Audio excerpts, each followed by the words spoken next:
Eh, Naiya Terminal 3, may mga bago kayong mga patakaran ha. Sige. O, tingnan nyo yung traffic na ginawa nyo. Mga masyado kayong matatalino. Ang tatalino nyo. Imbis na okay na yung nakaraan, ngayon hanggang babayan, nandito ako sa departure. Kanina pa ako dito, may pick up ako dito, dito siya ng nabutas.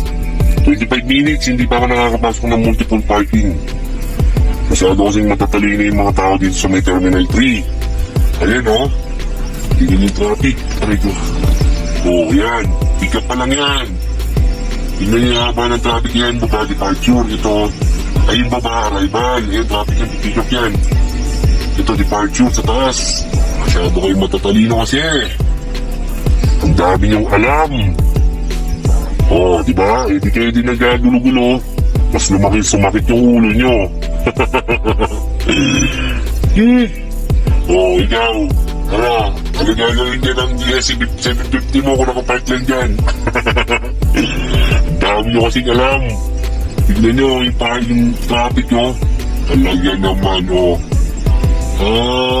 put kayo ha. Mga kininanam.